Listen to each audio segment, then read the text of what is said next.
오늘은 미가 예언자 이야기입니다. 미가라고 하는 이름이 가지고 있는 뜻은 누가 여호와 하나님과 같은가 하는 뜻을 가지고 있어요. 의미는 이렇죠. 오직 하나님만이 나의 삶의 최고 되시고 내가 높일 유일한 분이시라고 하는 찬양이 미가라고 하는 그 선지자 이름 속에 담겨져 있는 의미입니다. 이름답게 사신 분이에요. 어렵고 힘겨운 시대를 신실한 믿음으로 지켜냈고 용기를 가지고 하나님의 뜻에 따라 살아낸 분, 미가 선지자, 이렇게 이야기할 수 있겠죠. 미가 선지자가 살던 시대를 보면은요, 북쪽에 있는 강대국 아수르가 아주 강성했어요. 자기의 제국의 확장을 위해서 남쪽 팔레스타인, 그러니까 이스라엘을 멸망시키고 남유다까지 점령해 들어올 때입니다. 아수르의 힘이 너무 강력했기 때문에 그동안 아래쪽에 있었던 약소국이었던 이스라엘과 유다는 말할 수 없는 수모와 여러 가지 어려움을 당할 수밖에 없었죠. 그러다 보니 북쪽 이스라엘이 멸망함을 보고 남쪽 유다는 미리 겁에 질려가지고 아수르에게 조공을 바치면서 자신들의 안전을 꾀할 수밖에 없었습니다. 비굴한 모습이죠. 그런데 어떻게 해요? 약한데요. 근데 왕이 달라지면서 조금 바뀌어졌어요. 새로운 왕이 등극하게 됩니다. 그의 이름이 히스기야입니다. 히스기야 왕이 즉위하자마자 비굴하게 하나님의 백성이 살 수는 없다 생각하고 아수르에게 맞서기 시작합니다.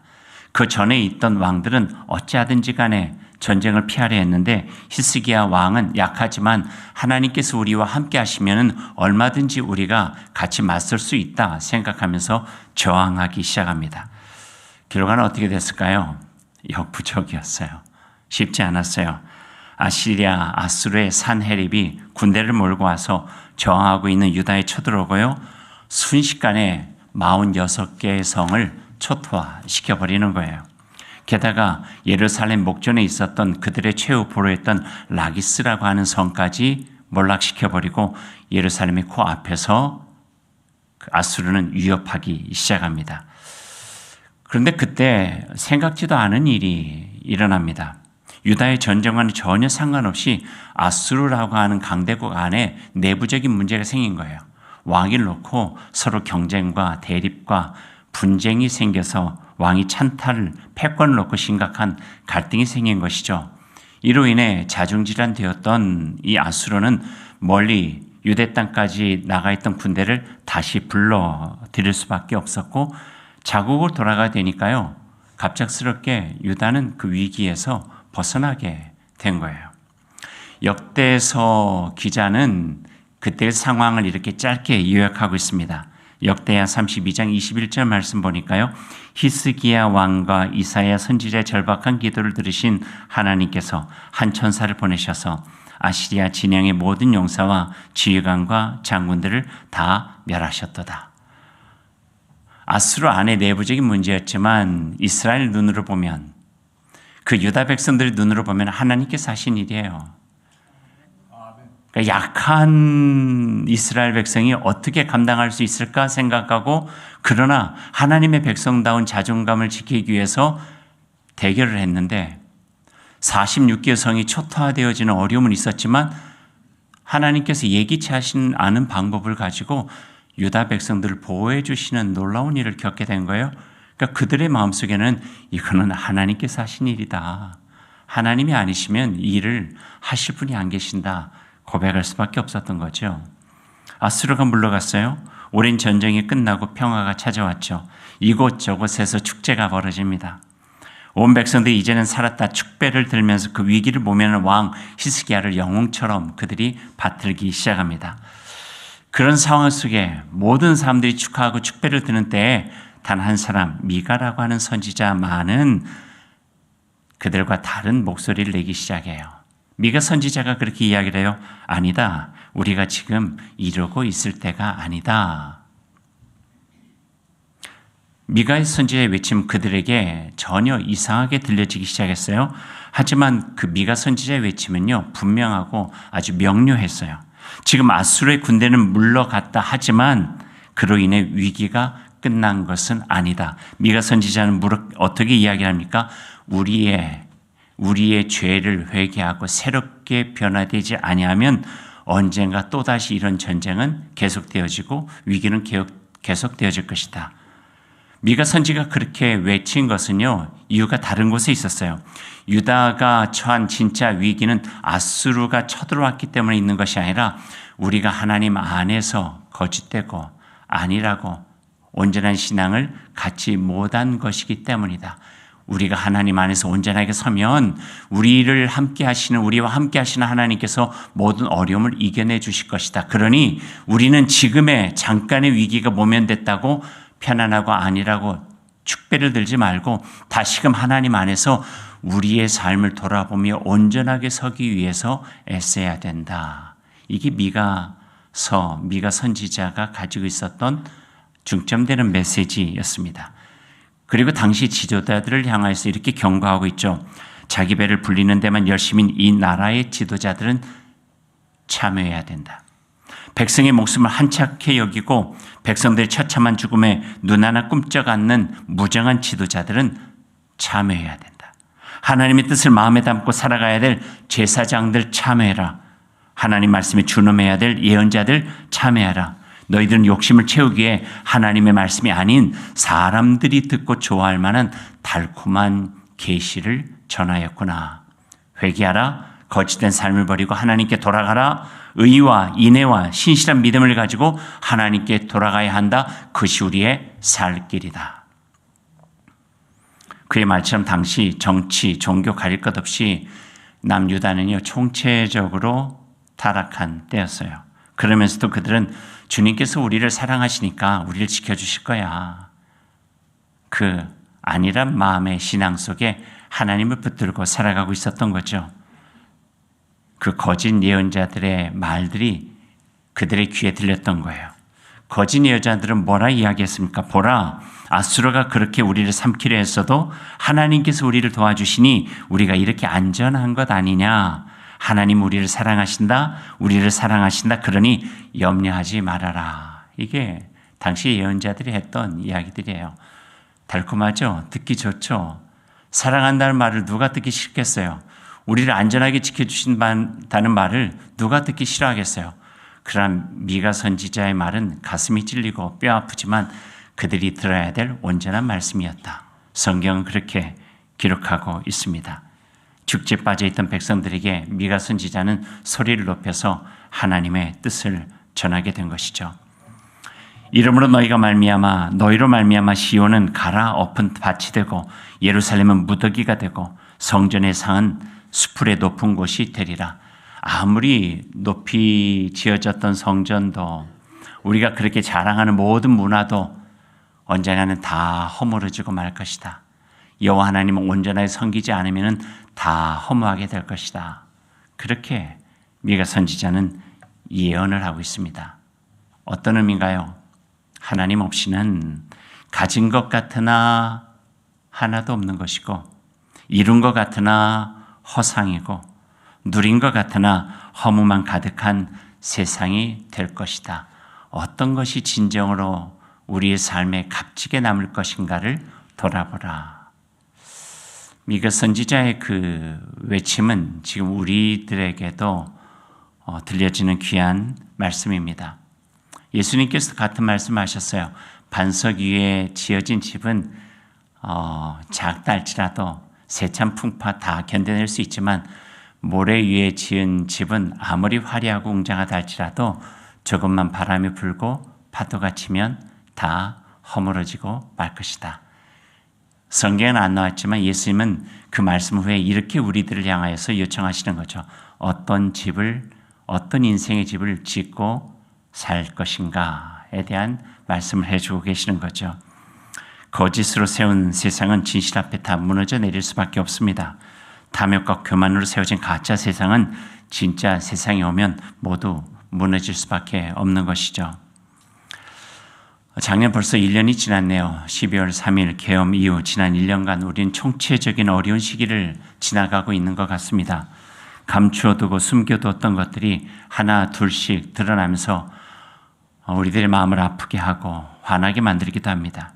기고만장했던 불의한 욕심과 욕망들이 드러나고 감추고만 싶었던 거짓과 불편한 진실들도 드러나고 백성을 안중에도 없고 제 이익만 위해 살았던 흔적들을 보게 되고 욕망의 그늘에 감추어진 추악한 모습들이 그저 그 민낯, 그 날 것들로 드러나기 시작합니다. 미가 선지자의 말로 하나님의 뜻을 전한다면 이 모든 것은 무너져야 합니다. 묵은 땅 갈아엎고 또 갈아엎어진 땅에 하나님의 의의 씨앗들이 심어져야 그곳에서 사랑도 평화도 진실함도 열매 맺어 새로운 나라가 시작될 수 있기 때문에 그렇습니다. 개인만 그럴까요? 가정만 그럴까요? 교회 공동체만 그럴까요? 이 세상도 마찬가지죠. 대림절 임마누엘 예수께서 이 땅에 오신 것은 바로 하나님의 놀라우신 선한 것으로 이 땅을 갈아엎고 새롭게 하기 위한 하나님의 손길이었다. 우리는 고백할 수가 있습니다. 오늘 우리가 함께 있는 말씀 바로 그 새로운 시작에 대한 선언과 같습니다. 그 말씀 우리가 한번 우리 마음속에 새겨보면 좋겠습니다. 2절 말씀 보시죠. 2절 말씀 우리 같이 한번 읽어볼까요?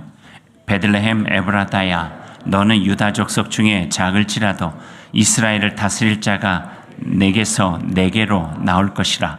그의 근본은 상고의 영혼에 있느니라. 그의 근본은 상고의 영혼에 있느니라. 조금 어려운 단어지만 풀어보면 이렇게 정리할 수 있어요. 메시아는 역사 속에서 태어나시지만 그 존재의 뿌리는 하나님과 함께한 영혼에 있다고 하는 선언이에요. 그러니까 처음부터 하나님은 마음먹고 계시다는 거예요. 그 마음먹은 하나님의 뜻을 이제 이때 펼쳐가신다 하는 것을 보여주고 계시는 거죠. 베들레헴 에브라다에서 하나님이 준비하신 새로운 세상이 메시아와 함께 시작될 것이라고 하는 선언입니다. 이거를 신학적으로 메시아닉 비전이라고 이야기를 해요. 그러니까 하나님께서 비전, 보고 계시는 세상, 그 섭리 속에 하나님 때로는 예언자를 통해서 하나님의 사람을 통해서 일하시다가 이제는 종국에는 메시아를 보내야 되겠다. 그리스도를 중심으로 해서 새로운 세상을 열어가시는 하나님의 비전이 오늘 미가를 통하여서 우리에게 보여주고 계신다 하는 거죠. 근데 오늘 이 말씀을 보면은요, 하나님께서 하시는 일에 대해서 우리가 볼 수 있는데, 우리가 생각한 것과는 달리 사람들의 예상을 뛰어넘는 방식으로 하나님의 세상이 시작된다 하는 거예요. 그러니까 우리가 가지고 있는 상식을 넘어서서 하나님께서 하시는 일의 방식은 전혀 다른 모습으로 우리가 생각지도 않았던 예상을 뒤엎는 그런 방식으로 우리 속에서 이루어지기도 하신다 하는 것들을 보여주시는 거예요. 미가 선지자는 메시아가 나실 장소로 베들레헴을 이야기하고 있어요. 베들레헴은요, 예루살렘처럼 가장 큰 성읍이 아니에요. 아주 작은 고리예요. 농촌이고 변방이었어요. 동방 박사가 메시아 탄생에 대한 소식을 듣고 어디로 갑니까? 예루살렘. 여기에서 태어나리라 생각을 한 거예요. 하지만 하나님께서 하시는 일은요, 전혀 예상 밖이었어요. 그런 곳에서 메시아가 오실까라고 했던 곳에서 하나님께서는 새로운 세상을 시작하시게 된 거예요. 십자가가 그런 거 아닌가요? 골고다 언덕 그 십자가에서 어떻게 하나님께 새로운 세상을 이루실 거라고 짐작이나 했겠어요? 죽음과 저주의 틀인데 하나님께서 하시는 방법은 하나님의 나라를 이루시는 길은 전혀 우리 예상과 달라진다 하는 거예요. 베들레헴은 아주 작은 마을이었어요. 미가 선지자는 베들레헴의 한 마디를 덧붙이는데요. 베들레헴 에브라다 그래요. 에브라다는요, 에브랏 사람들의 땅이라고 하는 뜻이에요. 에브랏은 지역의 이름인데 우리 성서적으로 보면 한 사건이 거기에서 이루어져요. 야곱이 바단 하람으로 도망갔다가 거기에서 아내 넷을 얻죠. 아내 넷을 얻어서 다시 자기의 땅 고향으로 돌아오는 길에 자기가 가장 사랑했던 아내가 죽습니다. 라헬이 죽었던 곳이 바로 에브랏이에요. 그러니까 이스라엘 백성들은요, 그들의 선지의 역사를 보면서 에브랏 그러면은 슬픔, 아픔, 상실. 그 땅이 에브랏이에요. 그러니까 베들레헴 에브라다라고 하는 것은 베들레헴이라고 하는 자금, 에브라다라고 하는 아픔, 슬픔, 고통, 상실, 거기에서 메시아닉 비전이 시작된다고 하는 거예요. 화려하고 웅장한 곳에서 하나님의 역사가 이루어지는 것이 아니라 하나님은 가장 작은 약한 것에서부터 싹을 내어 하나님의 울창한 하나님의 나라를 시작할 수 있다고 하는 것을 우리에게 보여주시는 거죠. 그러니 내가 작다 기죽을 필요가 없는 거예요. 하나님께서 하시고자 하시면 우리 가운데서도 얼마든지 하나님의 나라가 우렁차게 이루어질 수 있다고 하는 메시지를 우리에게 주시는 것이죠. 바로 그런 곳에서 하나님이 생각하셨던 하나님의 비전, 위대한 일이 시작된다고 하는 것을 미가 선지자를 통해서 2절 말씀에 우리에게 뚜렷하고 분명하게 보여주고 계십니다. 앨리스 워커라고 하는 작가가 있어요. 예전에 벌써 여러 해 전에 한번 소개를 드린 적이 있는데 그분이 쓴 유명한 소설 하나가 그 컬러 퍼플이라고 하는 소설이 있어요. 그 유명한 그 영화 감독이 스티븐 스필버그가 영화화했던 것으로 유명한데요. 흑인 소녀였죠. 그 시절에 자전적인 그 소설을 쓰게 된 거예요. 흑인들의 처절한 그 삶의 모습이 그대로 담겨져 있어요.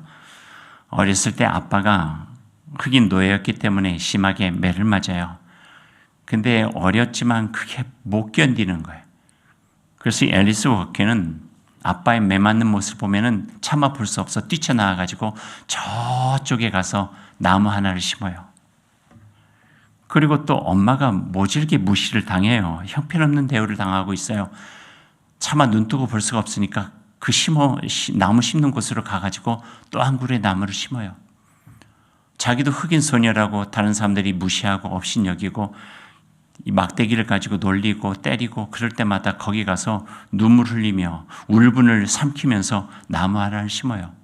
그렇게 나무 하나하나 심던 것이 언젠가 숲을 이루게 되고 나무들이 커가지고 울창하게 된 거예요. 그래서 앨리스 워커는 그곳이 바로 나의 희망이었다. 그렇게 이야기를 하는 거예요. 앨리스 워커의 그 자전적 소설과 시에다가 그걸 노랫말로 삼아가지고 그 노래를 하나 만들었어요. 복음 노래 부르는 우리 홍승환 집사님이 노래를 만들었어요. 그 노래의 제목이요. 또 다른 숲을 시작하세요 라는 거예요. 또 다른 숲을 시작하세요. 그 노래의 특징은 한 사람이 부르기 시작했는데 조금 있다 2사람, 5사람, 10사람 그리고 거기에 있는 모든 사람이 같이 노래를 부르는 거예요. 그러니까 하나의 나무가 숲을 이루는 그런 상징적인 의미로 그 노래가 되어지죠.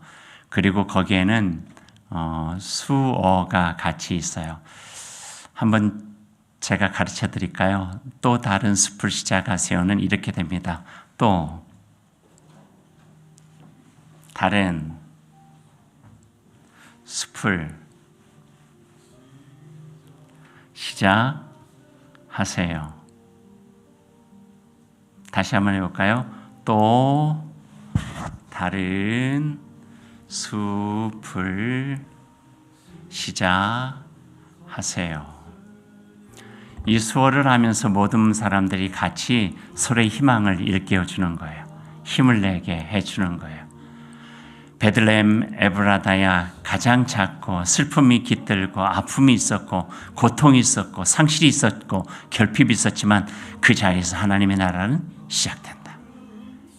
이게 선언인 거예요. 이게 선언이에요. 하나님께서 하시는 일에 하나님의 메시지, 메시아닉 비전, 어떤 걸 기다릴 것인가 가장 연약하고 힘든 우리 속에서 시작될 하나님의 나라를 기대하고 꿈꿔라. 이 말씀을 해주시는 거예요. 노래 나오죠? 같이 한번 해보시죠. 금방 배웠던 수아와 함께 같이 노래 한번 해보십시다.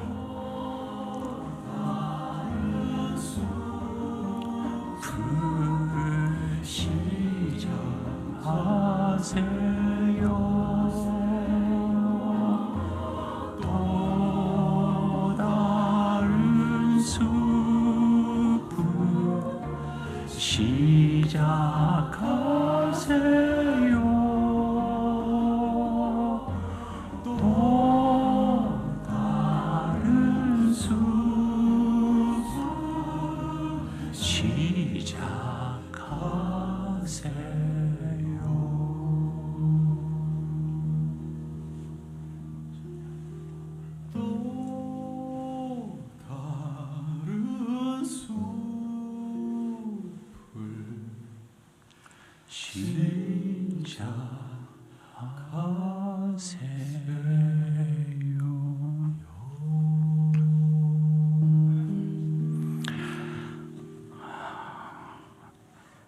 베들레헴 에브라다야, 하나님께서 바로 그곳에서 또 다른 숲을 시작하셨습니다. 메시아를 통하여서 하나님의 나라, 이 세상 어떤 나라도 넘볼 수 없는 하나님의 나라, 하나님의 소망의 나라, 하나님의 사랑의 나라, 하나님의 은총의 나라, 하나님의 사람들이 어깨 피고 살아갈 수 있는 그 귀한 나라를 하나님께서 시작해 주셨습니다. 그 나라에 대한 오늘 메시아닉 선언이 오늘 미가 선지자를 통해서 우리에게 주십니다. 저도 마찬가지죠. 대림지 시작하면서 하나로 시작했는데 벌써 3개가 되었습니다. 어둠을 밝힐 수 있는 빛이 많아지면 이 세상을 밝혀낼 수 있는 것입니다. 베들레헴 에브라다에서 새로운 숲은 시작되었고 세상을 밝힐 생명의 빛도 시작하게 되었습니다. 오늘 성경 말씀 뒤에 부분은요, 그 새로운 시작을 준비하고 희망의 나라를 이루는 사람들에 대한 이야기를 보여주고 있는데요. 7절과 8절 말씀이에요. 여러분이 읽어야 이해가 될 수 있겠지만 우리 함께 읽어보십시다. 7절과 8절이요. 야곱의 남은 자는 많은 백성들 가운데 있으리니 그들은 여호와께로부터 내리는 이슬 같고 풀 위에 내리는 단비 같아서 사람을 기다리지 아니하며 인생을 기다리지 아니하며 야곱의 남은 자는 여러 나라 가운데와 많은 백성 가운데 있으리니 그들은 수풀의 짐승들 중에 사자 같고 양떼 중에 젊은 사자 같아서 만일 그가 지나간즉 밟고 찢으리니 능히 구원할 자가 없을 것이라. 여기서 중요한 단어가 남은 자예요. 하나님을 끝까지 믿은 자예요. 그 믿음을 지키면서 하나님의 구원을 향한 발걸음을 멈추지 않은 자들을 통해서 하나님의 나라는 이루어지게 된다. 작아도 됩니다. 약해도 돼요. 왜냐하면 그보다 더 중요한 것이 신실하게, 진실되게, 성실하게 내가 하나님의 사람임을 늘 기억하면서 나의 삶의 자리에 빛을 비추고 나무 한 그루 심어 하나님의 숲을 이루고자 하는 그 마음이면, 그 진정성이면 된다. 오늘 성경은 우리에게 가르쳐주고 있습니다. 그렇게 남은 자들을 통해서 하나님의 나라는 회복되고 지속될 것이기 때문입니다. 하나님의 구원은 어둠의 역사를 헤치고 다시 밝아오는 희망의 빛입니다. 어둠이 깊을수록 등불 하나 밝혀둔 이들이 더욱 필요합니다. 우리는 바로 그 일을 위해서 하나님께 부름받은 사람들이고 하나님의 남은 자로 살아가야 될 사람입니다. 이 거룩한 소명에 기쁨으로 응답하시고 하나님의 사람으로 살아가는 우리가 될 수 있기를 간절히 소망합니다.